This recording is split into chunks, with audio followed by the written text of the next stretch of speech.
সিডরের ১৭ বছর পরেও শক্ত বেড়িবাঁধ পায়নি বাগেরহাটের শরণখোলার মানুষ। এলাকার মানুষের অভিযোগ, নানা আন্দোলনের পর ২০১৭ সালে বলেশ্বর নদে ২০ কিলোমিটার বাঁধ নির্মাণ করা হলেও নানা অনিয়মের কারণে তা টেকসই হয়নি। মাত্র ৭ বছরের মধ্যে সেই বাঁধের ১০টি পয়েন্টে দেখা দিয়েছে ভাঙন।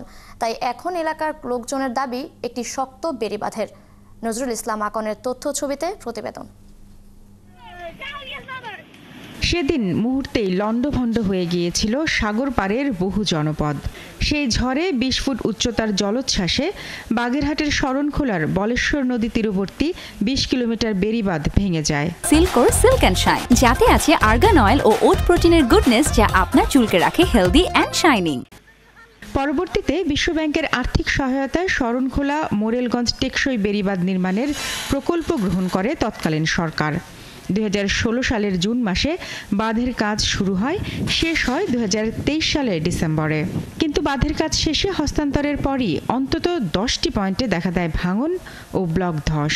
এলাকাবাসীর দাবি, নির্মাণ কাজের নানা অনিয়মে বাঁধটি টেকসই হয়নি। এখন তো আবার মগ অশান্তি হয়ে গেছে। হ্যাঁ, এই হলে মগ ব্যাপার। এখন আগে তো খুব বুঝতারা বলে না আর ভাঙবে না, এখন তো ভাঙতে যাইতে আছে। নদীতে ভাঙ্গনটা ফিরেন তো সবে নিরাপত্তায় থাকতে পারবে। নদীর ভাঙ্গন না ফিরেইলে নিরাপদ নাই। সব বালু দিয়ে করে গেছে, যাতে এখন এই বেড়িবাঁধ ৬ মাসও যাইতে পারে না, এই বেড়িবাঁধ চলে যাচ্ছে। আমরা কিভাবে বাঁচতে পারবো, এই বাঁচার একটা পদ্ধতি দরকার আমাগো।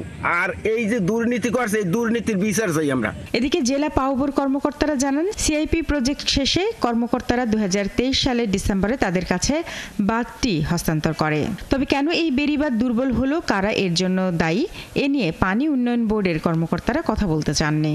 স্থানীয় প্রশাসন জানায়, ভাঙনের বিষয়টি পানি উন্নয়ন বোর্ডকে জানানোর পর ইতিমধ্যে বাঁধের কিছু অংশ মেরামত করা হয়েছে।